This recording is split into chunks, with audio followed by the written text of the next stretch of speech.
Buenos días. La palabra de hoy se llama sembró cizaña entre el trigo y se fue. En Mateo 13, 24 al 30 dice: el reino de los cielos es semejante a un hombre que sembró buena semilla en su campo, pero mientras dormían los hombres, vino su enemigo y sembró cizaña entre el trigo y se fue. Y cuando salió la hierba y dio fruto, entonces apareció también la cizaña.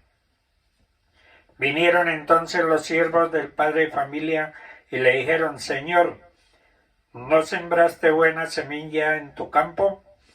¿De dónde pues tiene cizaña? El hombre les dijo: un enemigo ha hecho esto. Y los siervos le preguntaron: ¿quieres que vayamos y lo arranquemos? Y el hombre les dijo: no sea que al arrancar la cizaña arranquéis con ella también el trigo. Dejar crecer juntamente lo uno y lo otro hasta la siega, y al tiempo de la siega yo diré a los segadores: recoged primero la cizaña y atadla en manojos para quemarla, pero recoged el trigo en mi granero. ¿Eres trigo o cizaña? ¿Eres de los que da frutos o de los que mata a los que dan frutos? Vivimos en un mundo lleno de gente con diferente forma de pensar y actuar. En el ámbito personal hay gente con propósitos en su mente, con el deseo de superarse en la vida, con una meta a seguir. De la misma manera hay quienes quieren vivir con un empleo y sin nada de qué preocuparse. Hay personas que comienzan a usar palabras de desaliento en el ámbito espiritual. Las iglesias están llenas de gente que están ahí solo por costumbre, por el que dirán, o simplemente puestos por el mismo enemigo del Señor para interferir con los asuntos de la congregación.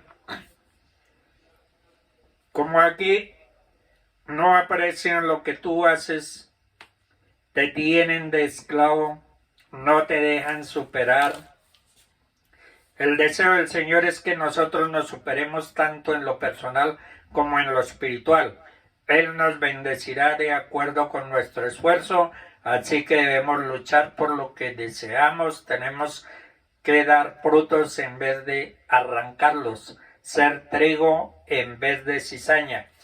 Jeremías 17, del 7 al 8 dice: bendito el varón que confía en Jehová, en cuya confianza es Jehová, porque será como árbol plantado junto a las aguas, y junto a las aguas echará raíces, y cuando venga el calor su hoja no se secará, y cuando venga el año de la sequía siempre estará dando fruto. En Proverbios 11:30 dice: el fruto del justo es árbol de vida, y el que gana almas es sabio. En Proverbios 16:9 dice: el corazón del hombre piensa su camino, mas Jehová endereza sus pasos. El trigo como la cizaña crecen juntos en el campo de Dios, terminan mezclándose con el tiempo. La cizaña no dejará crecer el trigo. El trigo es un cereal de donde se saca la harina y de ella se elabora el pan, que será el alimento para saciar el hambre de la humanidad. El trigo nos nutre, nos da vida y energía para seguir. De ahí que Jesús se refirió a los hijos del reino como semilla de trigo que está en este mundo, que es el campo de Dios, para hacer bendición de muchos.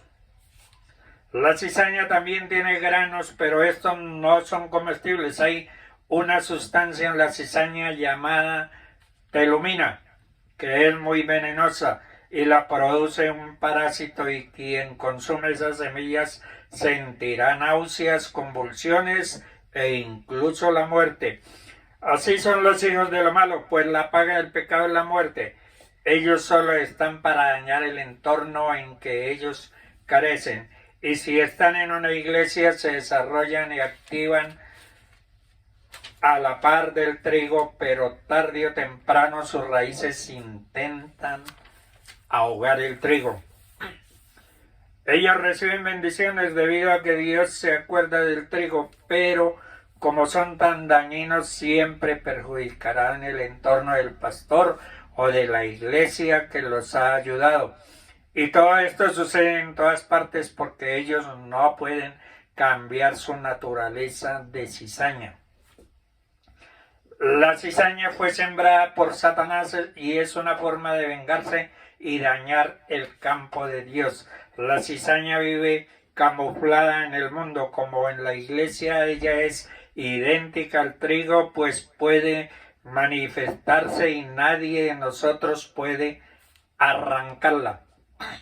Nuestro trabajo es sembrar trigo y no arrancar la cizaña, es juntar y no desparramar la cosecha. Si alguien sembró mal en su vida, eso nos da derecho de juzgarle y de determinar si es trigo o es cizaña, pues mientras estemos aquí, alguien puede arrepentirse y apartarse del pecado y de nosotros depende restaurarlo. Solo debemos cuidarnos porque la semilla es sembrada mientras dormimos. Se dice que el trigo es más pesado que la cizaña y debido a esto llega un momento en que el trigo se inclina, pues es humilde y se doblega ante el peso. Así es el creyente que haga lo que haga, sabe que la gloria es para Dios. Ambos crecen juntos, oran, cantan, saltan, trabajan, activan y hasta pueden predicar, y ante los ojos humanos es imposible diferenciarlos. Ambos pronuncian el nombre de Jesús, pero uno lo es de labios y el otro de corazón, y Jesús nos dijo, por sus frutos los conoceréis. Es por eso que la fe y las obras van juntas, porque más que las palabras que podamos decir están las obras que siguen a las palabras. El Señor Jesús presenta esta parábola de trigo y la cizaña, la historia de un hombre que sembró buena semilla en su campo solo para saber después que un enemigo había sembrado también cizaña sobre el trigo. Respondiendo a la pregunta de sus siervos, el agricultor no permitía que se arrancara la cizaña sino hasta el tiempo de la cosecha. Entonces daría la orden a los cosechadores. La cizaña es una mala hierba que molesta el crecimiento de los cereales. La buena semilla son los hijos del reino. Estos son los que recibieron la palabra en su corazón, cuya nueva vida es el fruto. Cristo solo sembró la buena semilla. La verdad espiritual es que el diablo siembra la mala semilla y produce creyentes falsos. Es tiempo de despertar de este letargo espiritual. En 1 Pedro 5:8 dice, velad, estad atentos, no te duermas. El enemigo anda como león hambriento buscando a quien devorar.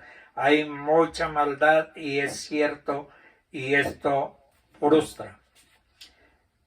Es el tiempo de activarnos de nuevo. Debemos recordar que él fue rechazado por los líderes religiosos. Debemos recordar que los judíos prefirieron a Barrabás, un asesino, antes que aceptar a Jesucristo, el dador de la vida.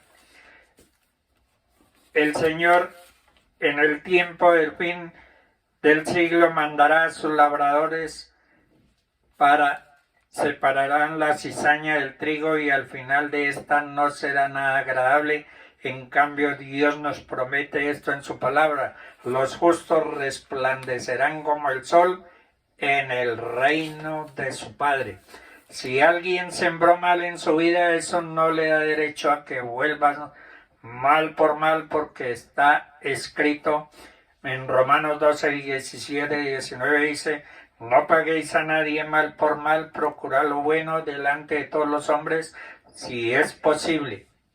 En cuanto dependa de vosotros, estad en paz con todos los hombres, no venguéis vosotros mismos, amados míos, sino dejad lugar a la ira de Dios, porque escrito está: mía es la venganza y yo pagaré, dice el Señor.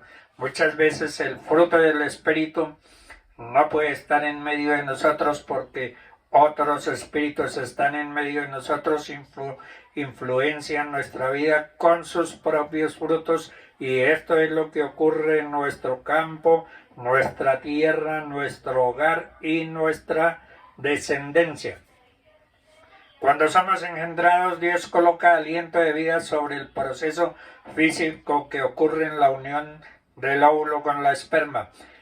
Salmo 139, 16 dice: mi embrión vieron tus ojos, y en tu libro estaban escritas todas aquellas cosas que fueron luego formadas, sin faltar una de ellas.